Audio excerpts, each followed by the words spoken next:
Hello everyone! Come with us to go to the National Museum of the Philippines, and it is located in Manila.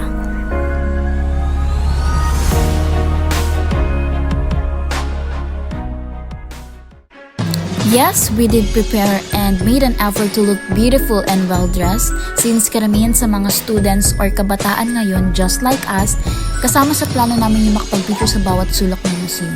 But we still prioritize to appreciate the things that are inside of museum.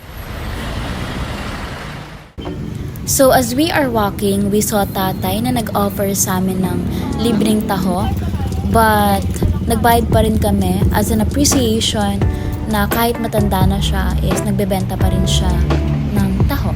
And masarap guys. So we went to the first museum, which is the National Museum of Fine Arts. So bago kami pumasok, ang bumungad sa amin is yung statue ng ating late president na si Sergio Osmeña. So after namin makapag-register, nakapasok na kami sa loob, and ang bumungad sa amin is the famous painting of Juan Luna Das Polar. So naglibot muna kami sa baba bago kami umakyat. We saw this art. As you can see na hindi naman ganun karami yung tao since during weekdays kami pumunta. I think Thursday kami pumunta. So we suggest now during weekdays rin kayo pumunta para maiwasan yung crowded and malaya kayong makapag-picture sa mga arts.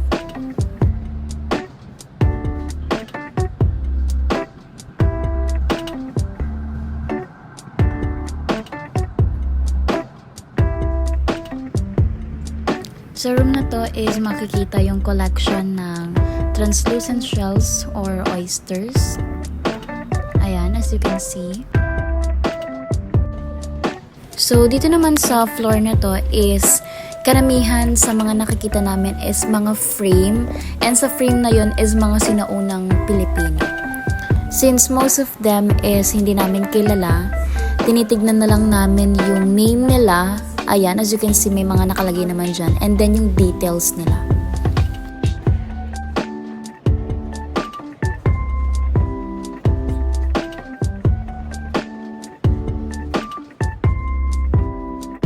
Ito namang wall sculpture na gawa ni Jose P. Alcantara was one of his biggest carved wood. And based on our research, 50 feet ito. Umakyat muna kami to explore other floors. Ayan, picture-picture muna kami dyan, but some of the sculpture or arts dyan is medyo hindi namin magets or maintindihan kung ano ba yung pinapahiwatig nila. But we still appreciate it though. So dito naman tayo sa famous spot kung saan madalas mag-picture yung mga tourists since aesthetic daw, and it really is. Nakita namin dito yung mga sinaunang kagamitan ng mga Pilipino. So ayan, bumaba na kami after namin na-explore yung taas. Hi guys! Hi guys! Misit ko yun. Ayan, di ba may pakaway-kaway pa sila since di pa sila gutom. So, the second museum is the National Museum of Anthropology. Ganun din, bago kami pumasok ng museum, magre-register muna kami.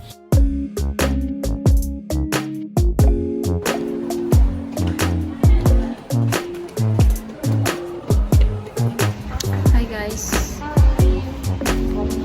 Asan yung iba? Naapit na. Of course, hindi mawawala yung pagpipicture sa loob. And ayan, yung mga kagamitan ng mga Pilipino. Ayan, tinitignan ni AJ kung gaano katulos. Ayan. So, dito sa loob, ang ganda sa loob kasi yung mga lights dyan, I think yung purpose nun is to emphasize the sculpture or the arts. Ito naman, si AJ, may pinipindot siya na button and may certain part na iilaw sa Pilipinas. So, ayan, kagamitan pa rin ng sinaunang Pilipino sa pakikipaglaban. So, ito, yung mga buildings, structures, mostly rito is yung simbahan.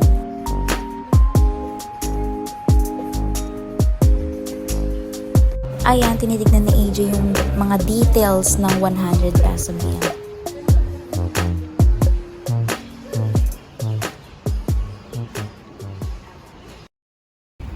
So ayan, yung third museum is medyo malayo sa anthropology. So naglakad ulit kami ng medyo mahaba. Pero hindi naman ganun kahaba.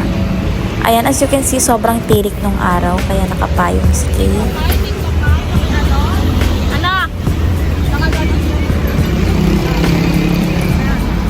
Ayan, gumawa pa ng kalokohan si ate ko. So, ayan, nandito kami sa National Museum of Natural History. Ganun din, bago kami pumasok, kailangan muna namin mag-register and tinatanong nila kung ilan kami and saan kami nakatira. So, ito yung famous spot kung saan madalas mag-teacher yung mga tourists na pumupunta dyan. Ayan. Medyo pagod na sila that time kaya medyo mabagal na sila maglakad. And gutom na rin kasi ang mga yan. Kami pala. Pangatlo na to, guys. Pangatlong museum na to and last na to. Kakain na kami ng to mix and match. Gutom na ako. Doon ka na ba? Shashkat? Ah, Shashkat. Ang cute ng pangalan. Shashkat. Ayan naman yung skeleton ng world's largest crocodile in captivity na si Lolong. Ayan, we saw different animals. Mostly birds yung nakita namin dito. Ayan. Picture muna. Ang pinaka nagustuhan namin dito is yung sound effects na meron yung room wherein we can really feel na meron talagang lumilipad na mga ibon everywhere. Sino ka dyan? Everything seems like a bird. What? Everything is a bird.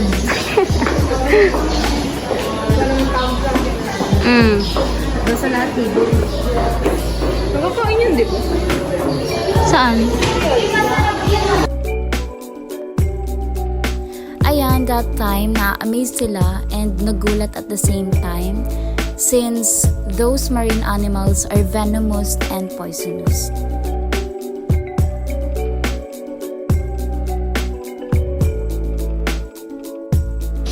Okay. Anong gagawin natin?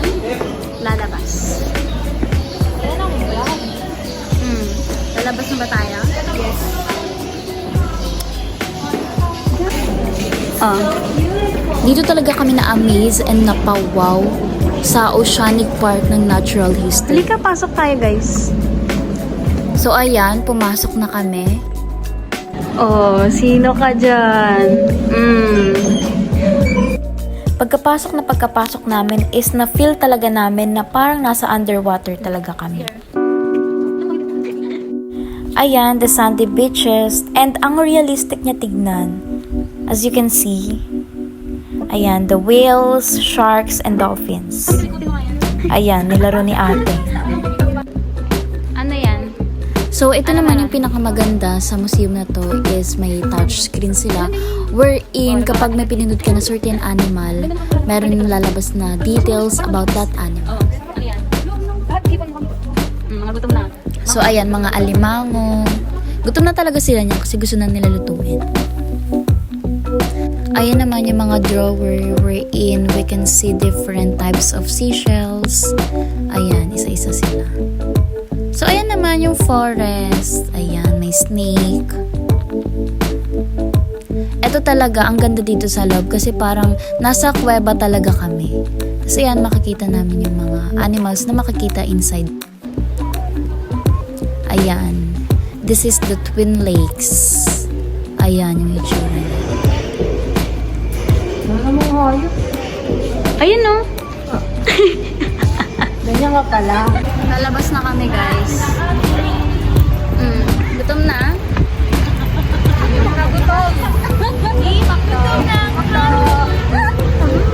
Gutom na sila, guys. Bye! 1, 2, go! So that's it for today, guys. I hope throughout our journey in the museum, you feel like you're with us.